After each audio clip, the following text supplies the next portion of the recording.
Israel is again in the international community's sights, but not for the usual reasons.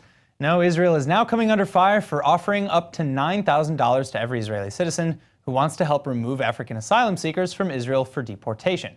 Here to discuss this issue further are Ari Fuld, the Assistant Director of Standing Together and an Israel advocate, and Asaf Weitzen, a human rights attorney and the head of the legal department at the Hotline for Refugees and Migrants. Thank you both for coming in.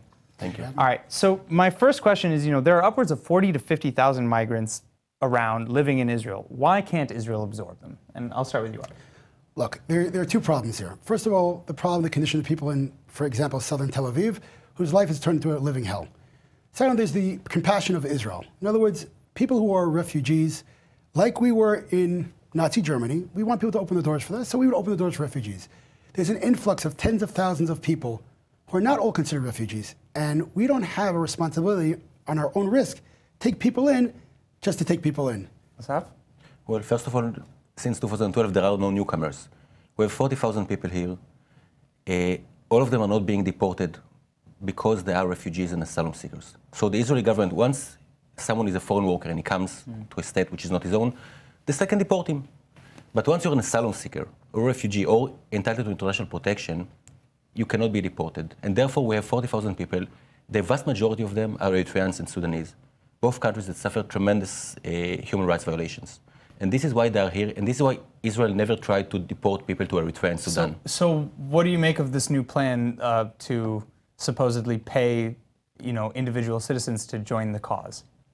No, the plan is actually to pay Rwanda, a country, an African country, $5,000 for each head they will receive, and to pay each asylum seeker that will agree, so-called, to leave to Rwanda, $3,500. Well, it's both. It's because there's a new report now that they're going to be paying Israeli citizens to help in the fight to bring asylum. That's what we've been... No, the issue is $5,000 for Rwanda and $3,500 to each asylum seeker. This comes pretty much to $9,000, so I guess this is the report, or this is the issue we're talking about.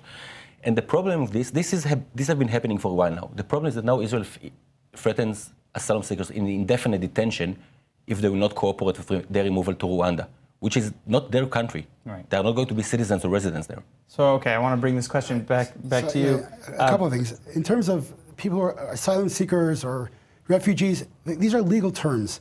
The European Asylum Support Office in December 2016 made a very clear statement that the people of Eritrea can go back to their country.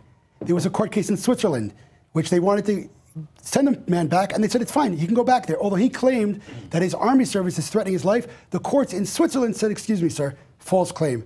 So according to the international law, the European Asylum Support Office, which is the international power, said there's no problem for Eritreans to go back to Eritrea. So I don't understand. Again, we don't have a responsibility to take everyone who wants a better life. Asaf, did you have a response? So first of all, it's not true. It's not true. Let's start with facts. More than 90% of the Eritrean asylum seekers worldwide are recognized as refugees all over the world. In Canada, it's 97%. But I can make it easier. Instead of us fighting about facts that viewers cannot really agree about or watch, why Israeli government never deported not even one Eritrean to Eritrea if the situation there is so beautiful? Why? Right. The governments in Israel for the last 10 years are right-wing governments. We have Deri as the Minister of Interior, and before him we had Silvan Shalom, Gilad Erdan, Gidon Saar, Eli Yishai. All of them are not leftist. Not even one of them tried to deport people to Eritrea. Why? Well, okay, it's not, again, there were these camps, which I don't like even to see them, that were open. They were trying to solve the problem. It wasn't being solved. Also, the Supreme Court blocked the problem. Well, I think... But right now we have a situation in Israel.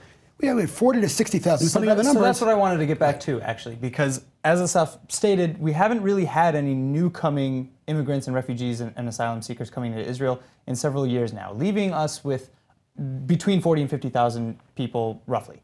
So wouldn't it be more cost-effective, or why wouldn't it be more cost-effective or easier even to take that money that Israel is planning on spending and using it, instead of deporting these people to Rwanda and paying Rwanda, why not use that money to integrate them into Israeli society? The answer is very simple. First of all, the Prime Minister of Israel said it is already, it's a security issue and it's a social issue as well.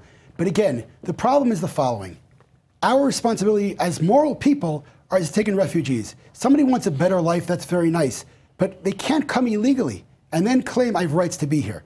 Israel right now and southern Tel Aviv, again, there are facts. It's a living hell for the people in southern Tel Aviv. Well, I mean, I, for one, live in South Tel Aviv. Okay. And I live in South Tel Aviv and I disagree. I live in South Tel Aviv, there's in Neve demonstrations Sha'anan. all the time, and the crime rate... both sides. The crime rate is up in those areas where these people are living. I'd like to give the final word. Yeah. What's your response here? The world is under the biggest humanitarian and refugee crisis since the Second World War. We have 66 million asylum seekers and displaced people worldwide. In Israel, we have only 40,000. It's a problem. It's almost nothing compared to what the world is facing. It's less than 0.5% of the population of Israel. Can't we help them? Can we take them and give them shelter since they're here for 10 years now?